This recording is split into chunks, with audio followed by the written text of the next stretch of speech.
হয়, ধিঙৰ ঘটনাৰ পিছতেই উজনি অসমত মিয়াৰ বিৰুদ্ধে গৰজি উঠিছে বিভিন্ন জাতীয় জনগোষ্ঠীয় সংগঠন আৰু ধিঙৰ ঘটনাৰ পিছতেই টাই আহোম ছাত্ৰ সন্থা কেন্দ্ৰীয় সমিতিৰ বিষয়ববীয়াও ইতিমধ্যে প্ৰতিক্ৰিয়া প্ৰকাশ কৰিছে। এই মুহূৰ্তত আমাৰ সৈতে আছে কেন্দ্ৰীয় সমিতিৰ কাৰ্যকৰী সভাপতি দেৱজিৎ গগৈ। কি প্ৰতিক্ৰিয়া প্ৰকাশ কৰিব এই মুহূৰ্তত? হয়, অতি দুৰ্ভাগ্যজনক কথা। ধিঙত যিটো ঘটনা ঘটি গ'ল, তাৰ পৰাই এটা আমি অনুভৱ কৰিব পাৰিছোঁ যে উজনি অসমত যিসকল বাংলাদেশী মিয়াসকলে বসবাস কৰি বা অন্যান্য কৰ্মসূত্ৰে আহি আমাৰ বাই ভনীক ধৰ্ষণ কৰি হত্যা কৰিছে, গতিকে তেনেধৰণৰ কাৰ্যক আমি ধিক্কাৰ জনাইছোঁ। আৰু ইতিমধ্যে আমি সদৌ টাই আহোম ছাত্ৰ সন্থাই আজি কেইবাদিন ধৰি আমাৰ মিয়াৰ বিৰুদ্ধে এটা আমি আন্দোলন আমি কাৰ্যসূচী হাতত লৈছোঁ। আৰু আমি সকলো ৰাইজক এটা আহ্বান জনাব বিচাৰিছোঁ যে যিসকলে বিভিন্ন কৰ্মক্ষেত্ৰত মিয়াসকলক নিয়োজিত কৰি গাঁৱে ভূঞে তেখেতলোকক আশ্ৰয় দি পিনে তেখেতলোকক বিভিন্ন কামত নিয়োজিত কৰি থৈছে, কিন্তু আচলতে সেই নিয়োজিত কৰি থওঁতে এটা কথা আমি লক্ষ্য কৰিব লাগিব যে তেখেতলোকক আমি গোজেই গজালি হ'বলৈ দিয়াটো আমাৰ কিন্তু কেতিয়াও শুভ লক্ষণ নহয়। গতিকে আমি সদৌ টাই আহোম ছাত্ৰ সন্থাই এটা কথা স্পষ্টভাৱে আমি কৈ দিব বিচাৰিছোঁ যে আমি মিয়াসকলক কোনো কাৰণতে উজনি অসমত তেখেতলোকক আমি থিতাপি পাতিবলৈ নিদিওঁ।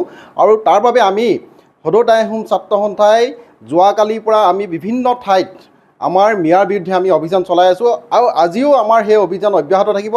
আজিৰ পৰা আমি প্ৰত্যেকখন আঞ্চলিক সমিতি তথা জিলা সমিতিক আমি নিৰ্দেশনা প্ৰেৰণ কৰিছোঁ যে গাঁৱে ভূঞে যিসকল মিয়া ইতিমধ্যে কৰ্মসূত্ৰে বিভিন্ন মানুহৰ ঘৰত আশ্ৰয় লৈ আছে বা কোনো ঠিকাদাৰে তেখেতলোকক আশ্ৰয় প্ৰদান কৰি আছে, তেখেতলোকক যাতে ইতিমধ্যে আমি এসপ্তাহ সময় দিছোঁ, এই এসপ্তাহ সময়ৰ ভিতৰত তেখেতলোকক আমি উজনি অসম ত্যাগ কৰিবলৈ আমি আহ্বান জনাইছোঁ।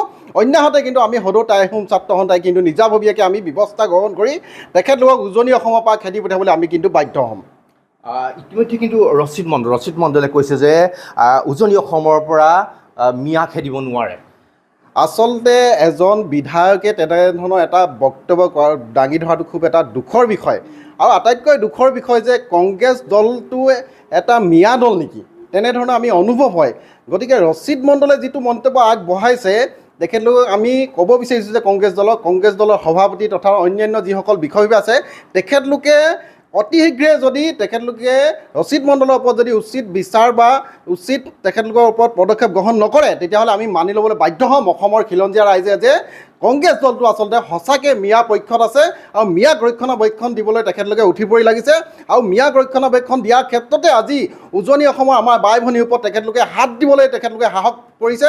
গতিকে আমি এনেধৰণৰ কাৰ্যক কিন্তু আমি গৰিহণা জনাইছোঁ আৰু সমান্তৰালভাৱে ৰচিদ মণ্ডলক আমি প্ৰত্যাহ্বান জনাইছোঁ তেখেতক যে তেখেত যদি উজনি অসমলৈ আহে তেখেতৰ ওপৰত আমি বিহিত ব্যৱস্থা গ্ৰহণ কৰিম। আৰু কি ব্যৱস্থা গ্ৰহণ কৰিম সেইটো খিলঞ্জীয়া ৰাইজে ব্যৱস্থা কৰিব।